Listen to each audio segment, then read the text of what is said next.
অভিনেতা সিদ্দিকুর রহমান সিদ্দিককে মারধর করে থানায় সোপর্দ করেছে হাবিবুল্লাহ বাহার কলেজ ছাত্রদলের নেতাকর্মীরা। মারধরের ভিডিও এরই মধ্যে ছড়িয়েছে সামাজিক যোগাযোগ মাধ্যমে। জুলাই আন্দোলনে হত্যা চেষ্টার দুটি মামলা রয়েছে তার বিরুদ্ধে। এদিকে 17 অভিনয় শিল্পীর বিরুদ্ধে ভাটারা থানায় একটি মামলা হয়েছে। শ্রীলঙ্কা আবারও রপ্তানিতে শীর্ষে।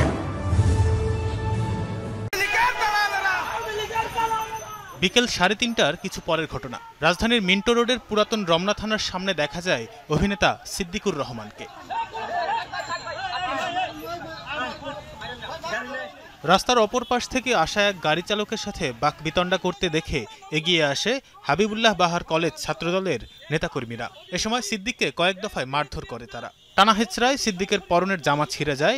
মুহূর্তেই তাকে মারধরের একটি ভিডিও ছড়িয়ে পড়ে সামাজিক যোগাযোগ মাধ্যমে। ভিডিওতে অভিনেতা সিদ্দিককে কান্নাকাটি করতেও দেখা যায়। এ সময় কেউ কেউ সিদ্দিককে আওয়ামী লীগের দোসর বলে স্লোগান দিচ্ছিলেন। সিদ্দিককে ধরে আনা ছাত্রদল কর্মীদের অভিযোগ, আওয়ামী লীগ সরকারের আমলে একাধিকবার ঢাকার গুলশান ও টাঙ্গাইলের মধুপুর আসন থেকে মনোনয়ন চেয়েছিলেন এই অভিনেতা। জুলাই আন্দোলনেও তার ভূমিকা ছিল ফ্যাসিবাদের পক্ষে। আড্ডা শেষ করে আমরা সবাই বাসার দিকে রওনা দিছিলাম। তো আমরা মিন্টো রোড থেকে যাওয়ার পথে দেখতে পাই যে সিদ্দিকের গায়ে একটা মোটর বাইকের সাথে গাড়ির অ্যাক্সিডেন্ট হয়। তো ওইখানে তর্কতর্কে তাৎক্ষণিক আমরা তারে শনাক্ত করি। সাবেক 3বারের প্রধানমন্ত্রী যখন বাড়ির সামনে বালুর ট্রাক যখন রাখা হলো, তখন তিনি একটা কথা বলছিলেন যে বাঘের থাবা মিস হতে পারে, বাঘে ধরলে সারা বাঘের, হাসিনা ধরলে সারা পায় না। পরে বিকেল 4:45টার দিকে তাকে রমনা থানায় সোপর্দ করা হয়। রমনা বিভাগের ডিসি জানান, জুলাই হত্যাকাণ্ডের ঘটনায় গুলশান থানায় দুটি মামলা রয়েছে অভিনেতা সিদ্দিকের বিরুদ্ধে। তাকে গুলশান থানায় সোপর্দ করা হবে। আমার মনে হয় দুটো মামলা আছে গুলশান থানায়, একটা ওদের কাছে একটা টিভিতে মনে আছে।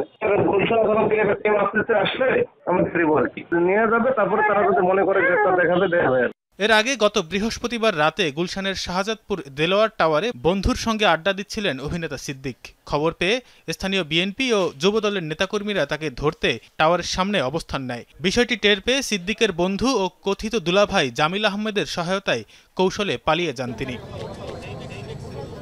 এদিকে ঢাকাই চলচ্চিত্রের চিত্রনায়িকা নুসরাত ফারিয়া, অপু বিশ্বাস, নিপুণ আক্তার, আসনা হাবিব ভাবনা, চিত্রনায়ক জায়েদ খান সহ 17 অভিনয় শিল্পীর বিরুদ্ধে হত্যাচেষ্টা মামলা হয়েছে। বৈষম্য বিরোধী আন্দোলন চলাকালীন রাজধানীর ভাটারা থানার একটি হত্যাচেষ্টা মামলায় তাদেরকে আসামি করা হয়েছে।